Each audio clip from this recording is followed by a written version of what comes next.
Welcome back to the deep dive. Today, we're opening a stack of sources that honestly paints a pretty sobering picture of where enterprise security is right now in the mid-2020s. It really does. For decades, the firewall was, the undisputed king. Absolutely. The fortress we all relied on to keep the bad guys out. We build entire security strategies around this idea of a strong network perimeter. Right. But our sources are declaring something that is, frankly, shocking. Something that demands immediate attention. And what is that? They're saying the network perimeter is dead. Dead. And if you're listening and thinking, well, that's just because everyone moved to the cloud, you're only getting, what, half the story? Exactly. The analysis we have today reveals this profound irony. The perimeter wasn't just made obsolete by cloud adoption or remote work. It was systematically killed by the very devices meant to protect it. The firewalls themselves. The enterprise firewalls themselves. They went from being the frontline defense to becoming the primary, high-value entry point for the world's most dangerous threat actors. Okay, let's really unpack this because that is a monumental failure. Our mission for this deep dive is to analyze the systemic failures, both architectural and, in transparency, across the four big ones. The dominant enterprise firewall vendors. Fortinet, Cisco, Check Point, and SonicWall. And understand how their collective pervasive vulnerabilities enabled what the sources are calling the current ransomware catastrophe. This isn't theoretical. No, not at all. This is a market failure with a staggering human and financial cost. Right. And the scope of the problem is it's undeniable. Lay it out for us. Okay, so if you look at CISA's known exploited vulnerabilities catalog, the KEV list, this is the stuff attackers are actively using right now. Right, the stuff that really matters. These four vendors, just these four, account for over 50 critical vulnerabilities between 2021 and 2025. 50 actively exploited bugs in the one device we trusted the most. It represents a fundamental systemic flaw across the backbone of global enterprise security. And the financial side of this, the consequences there. The sources verify that this crisis directly enabled criminal syndicates to extract over $500 million in verified ransom payments. $500 million, but when you talk about systemic failure, it's not just money. You have to talk about the human impact. And that's where it gets really grim. Yeah. In 2024 alone, these exact perimeter weaknesses contributed directly to incidents that resulted in 259 million Americans having their healthcare data compromised. 259 million. That's nearly the entire U.S. population. It is, all exposed due to these architectural weaknesses at the edge. When a single failure point can touch almost every household in America through their healthcare data, you know you are way past a simple patching issue. This isn't just a bug. No.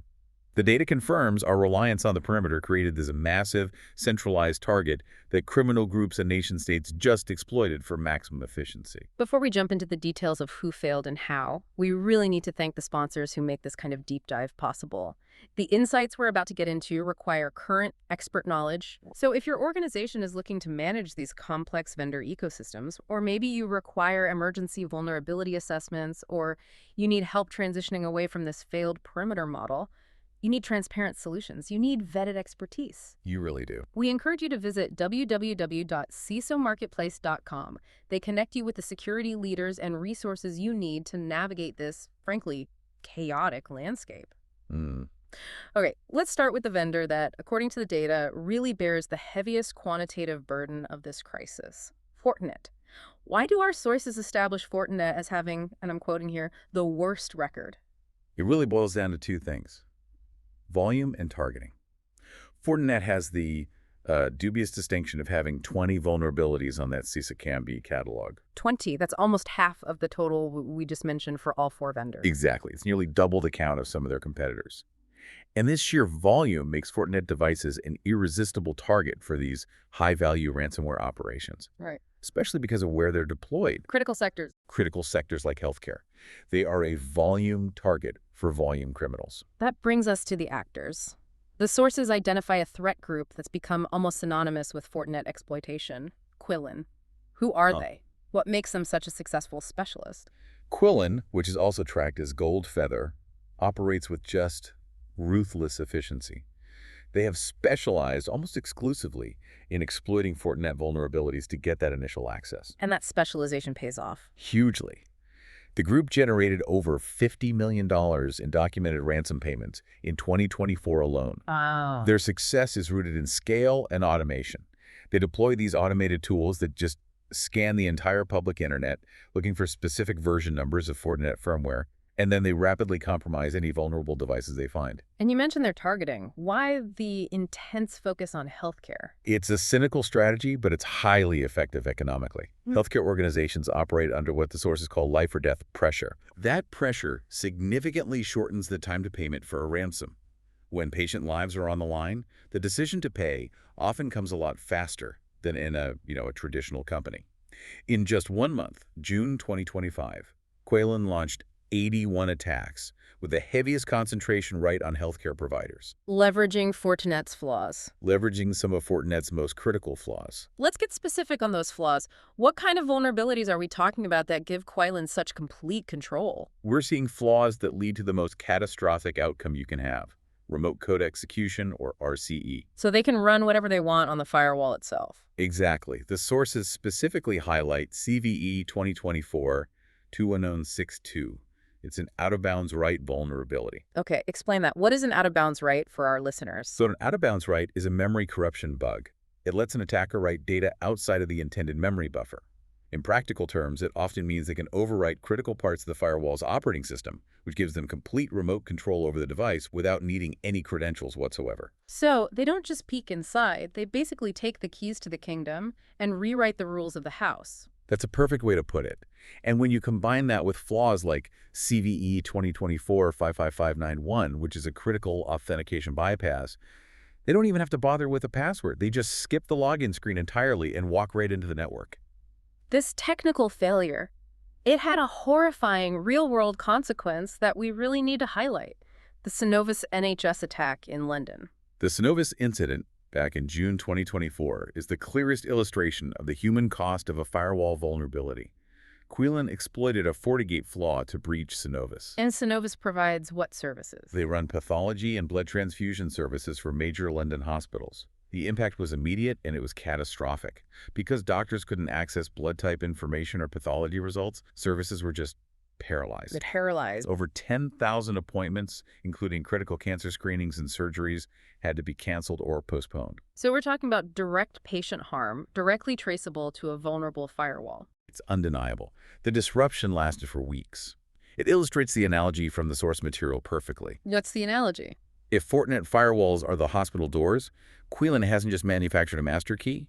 They found the back door, walked in, locked the doctors out, and then demanded payment before they'd let them resume life-saving procedures. The vulnerability is one thing, a technical failure. But what about the vendor's response? The sources point to Fortinet's systemic disclosure malpractice. And this failure of transparency is arguably just as damaging as the flaw itself.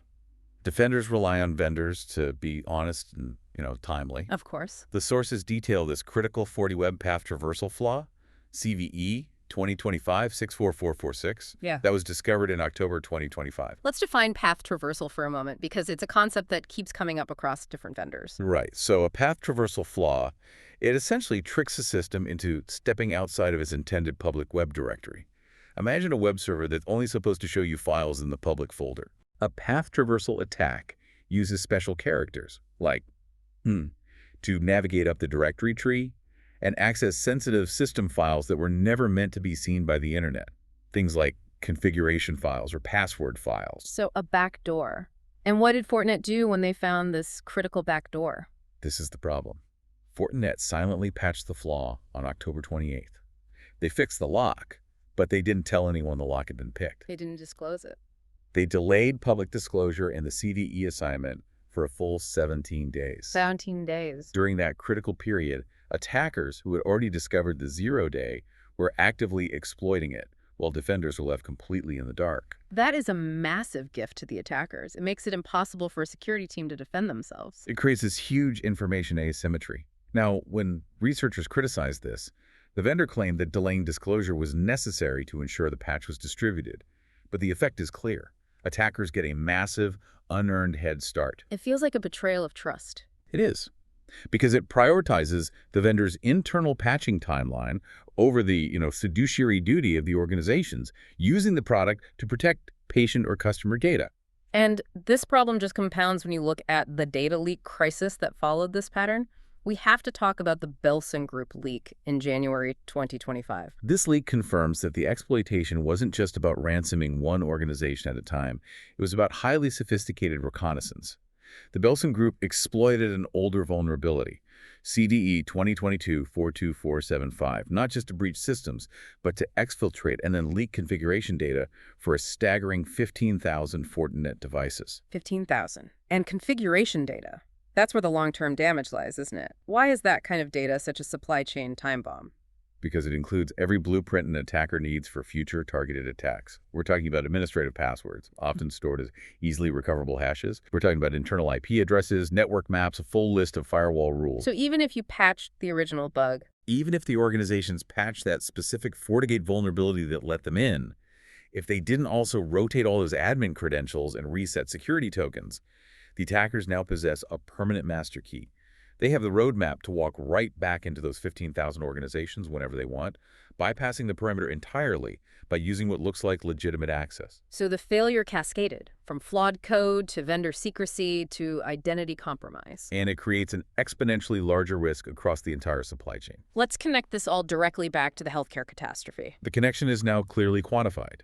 The sources confirm that in 2024, the healthcare sector reported 444 major cyber incidents. That far exceeds any other critical infrastructure sector. And the sheer volume of compromised patient records, 259 million Americans, that just highlights the critical mass reached by attacks like Qilin's. And the ultimate cause. What was the #1 root cause of this mass exposure?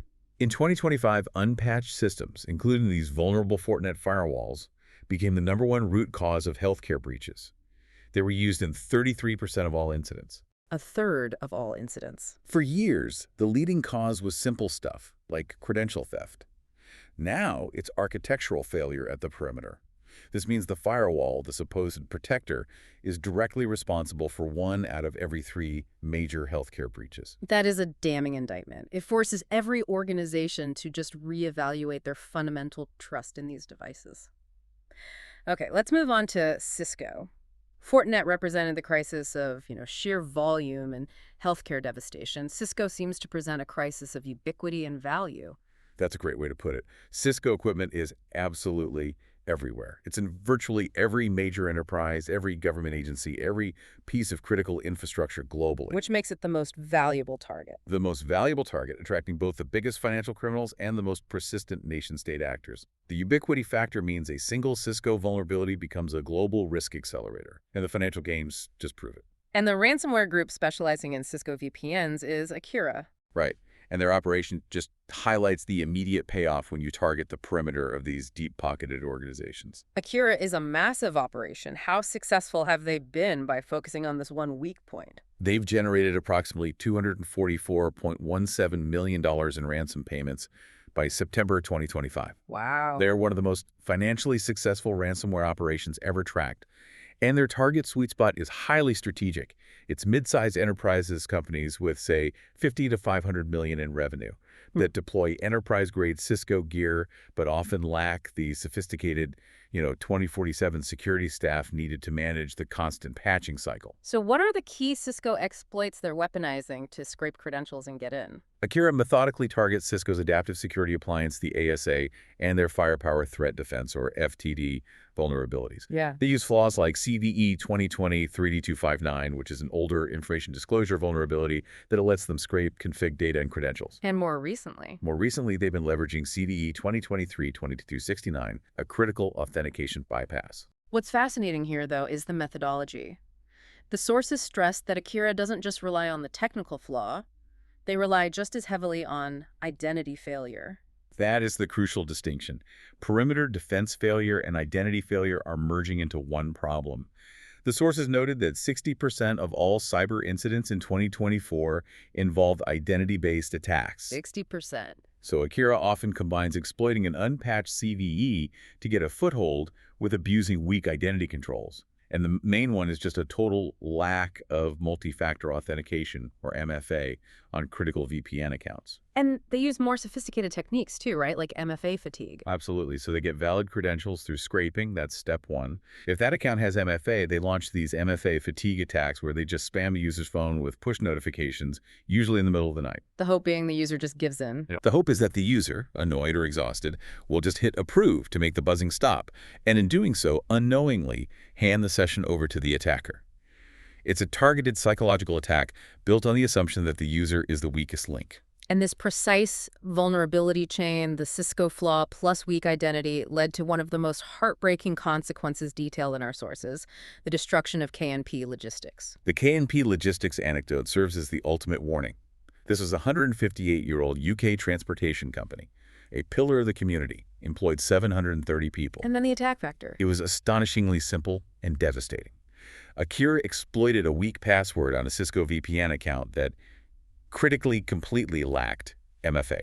A single weak credential on one unmanaged device wiped out a business that had survived 2 world wars. That is the tragic reality. The ransomware infection paralyzed their operational and financial systems.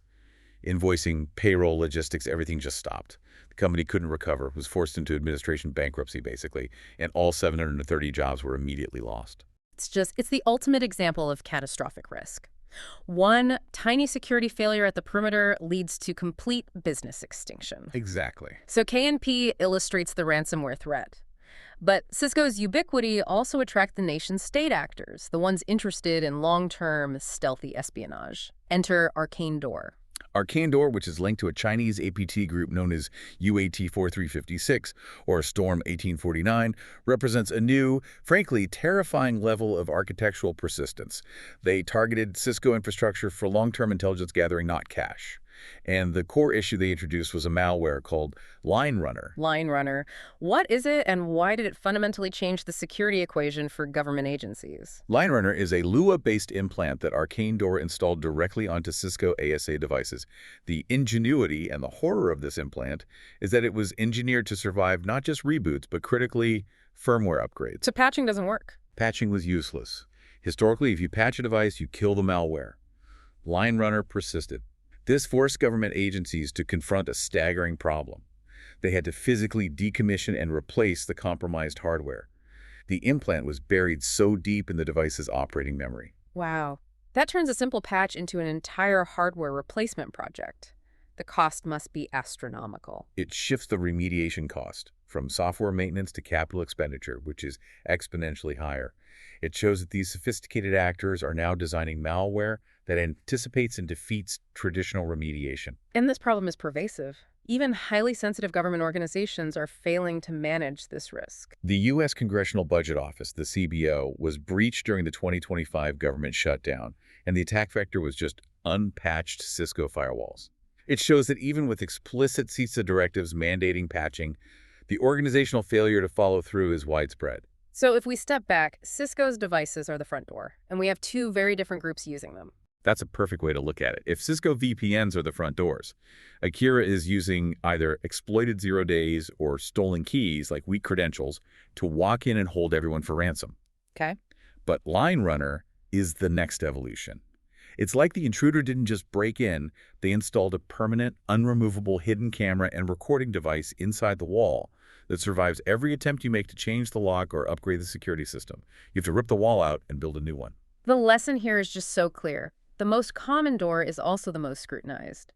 And the urgency of this crisis highlights the incredible demand for skilled experts who can implement things like zero trust. And enforce the necessary identity countermeasures. Absolutely. If you're a professional in this space looking to advance your career or find resources to help you tackle these exact challenges, we'd highly recommend checking out www.securitycareers.help. They are dedicated to supporting the next generation of leadership capable of solving these complex, persistent problems. Okay, we've covered Fortinet and Cisco Volume and Ubiquity. Now let's turn to the next major player, Check Point, which presents what the sources call the zero-day paradox. This is an irony so thick you could cut it with a knife. It really is. Check Point is a giant in security. They're famous for publishing industry threat intelligence. They're the ones telling the world about the surge in cyber attacks. In fact, they noted a 47% surge in weekly global attacks in Q1 2025. And the irony? Yet while they were detailing this global onslaught, their own products were being actively exploited by the very threats they were tracking. So let's detail the flaw here. CVE 2024-2491.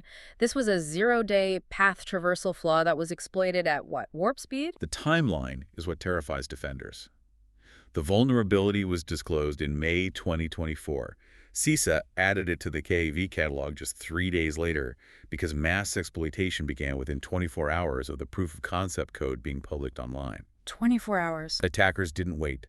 They immediately weaponized the PAC and started harvesting data before most security teams had even finished reading the initial vendor advisory. In Check Point, initially, they downplayed the severity, right, which created a dangerous perception gap for their customers. That's right. Check Point initially minimized the flaw. They said it only allowed access to certain information on the gateway device. That kind of terminology suggests a limited impact. But that wasn't the reality. No. Security researchers immediately dissected the patch, reverse-engineered the vulnerability, and discovered the terrifying reality. The path traversal flaw allowed an unauthenticated attacker to read any file on the system with system-level privileges. Any file. And what was the attacker's primary target on these internet-facing gateways? The target was the crown jewel of any Windows network, the Active Directory database file, known as ntds.det. Which holds all the password hashes for the entire network. Everything. All the user and group password hashes needed to log into the entire network. Attackers were observed dumping the entire Active Directory database within 2 to 3 hours of their initial access through these vulnerable checkpoint gateways. So full domain compromise in under 3 hours, all through the firewall. The thing that was supposed to protect Active Directory became the front door to stealing it. Precisely. If Fortinet's failure was the volume of keys they lost, Check Point's failure was the speed at which the single most important master key was stolen, right after they warned the world about a spike in attacks. The irony is, yeah, it's thick. And that's just the first half of Check Point's crisis. The sources talk about a double irony. Right. So following that May 0 day, their own infrastructure was breached. In December 2024, their partner portal was compromised. This second breach was exposed publicly in March 2025 by a threat actor named Core Injection, who then leaked data from over 121,000 accounts. Wow. So the failure isn't just in the product's code, but in the vendor's ability to secure their own systems. Which holds critical data about their own customer base. It's deeply alarming. Okay, let's shift focus to the last of the big four, SonicWall, which illustrates a different dimension of this problem, the third-party risk multiplier, especially in the mid-market. SonicWall is widely deployed across SMBs and mid-market companies, making it a persistent and profitable target. They've accumulated 14 CDEs on the CISA KV list, so they're consistently targeted. And when a flaw exists in a product used by thousands of vendors, the risk just cascades. It cascades. And the prime example of this cascade effect is the Marquee software breach in August of 2025. Tell us about the ripple effect from that one firewall failure. So Marquee Software Solutions is a financial tech vendor. Attackers exploited a suspected SonicWall firewall vulnerability, likely CVE 2024-40766, at Marquee. Now, Marquee didn't just manage their own data. They managed data for dozens of financial institutions, banks, credit unions. Who outsourced services to them. Exactly. Things like customer relationship management, compliance reporting. They were a trusted third party. So one weak firewall at one vendor exposed their entire customer ecosystem. What was the magnitude of that fallout? That single point of failure compromised the data of nearly 788,000 customers. Wow. Across over 74 different financial institutions. The banks themselves weren't directly breached, but their customer data was exposed because their trusted vendor had a vulnerable perimeter device. This is the supply chain risk multiplier in action. Your security is only as strong as your weakest vendor's firewall. This realization that the perimeter is porous and the supply chain is the new target, it brings us to what the sources call the SaaS nightmare trifecta. How are attackers bypassing these firewalls altogether now? The sources confirm a clear shift in tactics. Attackers realize it's often easier to just bypass the physical perimeter by targeting third-party software as a service, or SaaS, vendors. And what they steal are OAuth tokens. Which are the modern equivalent of a key card for cloud services. Precisely. But how does stealing an OAuth token grant lateral movement if my firewall is still active? Because the oath token grants legitimate, authenticated access to your cloud environment, your Salesforce, your AWS, your GitHub. If an attacker compromises a vendor and steals their token, they use that token to pivot directly into your cloud environment as what looks like a legitimate user. So they never even touch the customer-side firewall. They don't have to. It's completely irrelevant to the attack. They walk in through the authorized cloud-side door. And the scale of this oath token carnage is terrifyingly vast, especially when you look at the August 2025 Salesloft drift breach. That incident was a huge wake-up call. Attackers used stolen oath tokens from marketing and sales platforms like Salesloft and Drift. Using those tokens, they compromised over 700 downstream companies. 700. Including major security players. Palo Alto Networks, Zscaler, Tenable. The threat actor demonstrated that to breach 700 companies, you don't need to exploit 700 firewalls. You just need to compromise the one vendor that holds the master keys, the tokens, to those 700 Salesforce and cloud environments. This confluence of factors, rapid exploitation, vendor downplaying, the cascading supply chain risk, threat intelligence is now a matter of urgency, not just curiosity. Right. Organizations need current, transparent data to track these failures in real time. If you're tracking incidents like core injection or the marquee breach, or just trying to stay ahead of rapid POSI exploitation, you need more than delayed vendor advisories. Yes, absolutely do. We recommend visiting www.breached.company for comprehensive and transparent threat intelligence that gives you the context and the urgency you need. Okay, we have spent a lot of time detailing these systemic failures. Fortinet's volume of RCE flaws, Cisco's identity failures, Checkpoint's speed of compromise, SonicWall's supply chain multiplier, 4 vendors, over 50 exploited CVEs, $500 million in ransoms. The sources lead to one central, unavoidable conclusion that has to be the guiding principle for every security decision from now on. The central finding is definitive. The network perimeter is dead, and firewall vendors killed it. And this isn't just a moment for reflection. It mandates an immediate, comprehensive, and often difficult shift in security architecture Away from the perimeter. toward a model where nothing is implicitly trusted, regardless of where it originates. So for the listener, the security professional, the CISO, the executive, the immediate question is, what do we do today? Based on this failure data, what is the CISO's immediate manifesto? There are 4 non-negotiable tactical actions that need to happen within the next 48 hours. Okay, what's number 1? First, audit urgency. Every organization has to immediately audit all internet-facing firewalls against the CISA KFE list. Specifically, check for the Fortinet bypasses and the checkpoint path traversal flaw. If any system is vulnerable, you must operate under the assumption of compromise and start incident response. Assume you're already breached. Assume the attackers are already in. Second, based on the Cisco credential scraping and the Bilson Group leak, is credential rotation. Right. You must rotate all administrative credentials for firewalls and VPNs, regardless of patching status. The credentials for thousands of devices are already out there on criminal forums. If you don't rotate them, you've invited them to use the keys they already stole. The destruction of KNP logistics underscores the next point, which is just basic identity security. Absolutely. Third is mandatory MFA. The lack of multi-factor authentication destroyed KMP logistics. You must implement phishing-resistant MFA FIDO2, or WebAuthn, is the gold standard on all VPNs and all administrative interfaces. No exceptions. No exceptions. If your CISO is still debating the business case for MFA, show them the KNP logistics case study. 730 jobs lost over a single weak password. The cost of inaction is just too high. And the 4th step. And finally, fourth is isolation. Disable all internet-facing management interfaces on these critical appliances. These interfaces are the front door for zero-day exploitation. Administration must be forced through an isolated authenticated jump box or a separate segmented management network. If the interface isn't on the public internet, the attacker can't easily exploit it. So these 4 steps are triage. They're stopping the bleeding. But the long-term solution requires a complete architectural pivot to the zero trust framework. How do we move from perimeter trust to this new model? Zero trust is the necessary paradigm shift. It formalizes the principle of never trust, always verify. The fundamental assumption changes from trust anything inside the network to trust nothing, regardless of its location.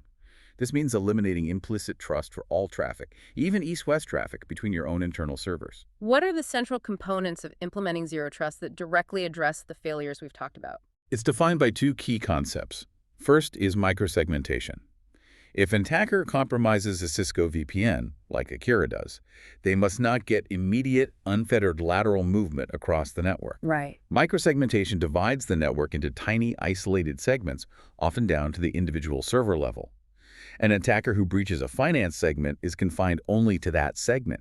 They can't pivot directly to Active Directory without continuous re-verification. So instead of one giant fortress wall, you have thousands of tiny internal reinforced cells, and you need a new key for each one. Precisely. And the second crucial component is establishing identity as the perimeter. You stop relying on the physical firewall appliance to protect things. Instead, you use the combination of a user's verified identity and their device's security health to grant access. This is identity-centric security. So you're constantly checking who the user is and what device they're on. If the user is continuously authenticated, the device is verified as compliant, and the application access is specifically authorized, then and only then do they get access. The physical network boundary becomes architecturally irrelevant. This directly addresses the Cisco Akira problem, where identity failure led to massive breaches. This shift demands constant vigilance, especially since we've seen the vendor breach timeline is just impossibly compressed. 24 hours to exploitation, 17 days of vendor silence. If we can't rely on vendors to protect us or even warn us, what does this mean for vendor risk management? It demands a complete overhaul of the whole process. Organizations have to move past those old, superficial questionnaire checklists. Given the scale of the SonicWall marquee failure, you have to enforce strict contractual compliance and verification. Meaning you have to assume your vendor is a target. And that their breach will become your problem. You have to require clear evidence of their patching status against the CISA KEV list and demand the contractual right to audit their security posture. The fact that groups like the Belson Group are stealing Fortinet config files to use later proves that this is a long-term systemic risk. This deep dive has detailed a security crisis rooted in the failure of the very products intended to prevent it. We've seen the devastating human cost at Synovus NHS and KMP Logistics, and the massive financial and data loss across the board. Which brings us back to the most provocative question raised by the source material. It's one that every board of directors and executive leadership team should be asking right now. And what's that question? When a firewall vendor has 20 actively exploited catastrophic CVEs on CISA's KV catalog, at what point does continuing to deploy their products cease being a calculated risk management decision and become pure, demonstrable negligence? It's a question of fiduciary duty. To shareholders and to basic patient or customer safety. This moves from a technical debate to a governance problem. And that is where the most critical decisions have to be made now. That question really brings us to the end of today's deep dive.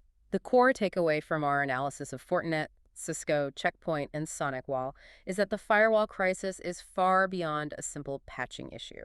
It's a fundamental architectural failure, and it demands immediate, decisive investment in zero trust and identity-centric security. The status quo is just demonstrably untenable. Continuing to rely on the traditional perimeter model is to willfully accept that your organization is just a waiting target for sophisticated financial actors like Akira or hyper-persistent nation-states using tools like LineRunner. Exploiting flaws inherent in the very appliances you paid top dollar to protect you. Exactly. Before we sign off, one last shout out to our sponsors. If your organization needs immediate help transitioning to a functional zero-trust architecture, or requires emergency vulnerability assessments based on these critical KEV findings, or just needs help developing an effective incident response plan, you need to connect with industry experts today. Visit www.cisomarketplace.com. You know, the closing analogy provided in our source material summarizes the state of perimeter security perfectly. It's one you should keep in mind. What is it? Relying on these insecure firewalls is effectively like installing a high-tech, armored steel door, only to discover that the lock manufacturer accidentally mailed the master key and a full set of blueprints to every criminal in the city. And as we've seen with Arcane Door and LineRunner, sometimes they also mail a permanent hidden camera that survives every single lock change. Thank you for joining us on the deep dive. We'll see you next time.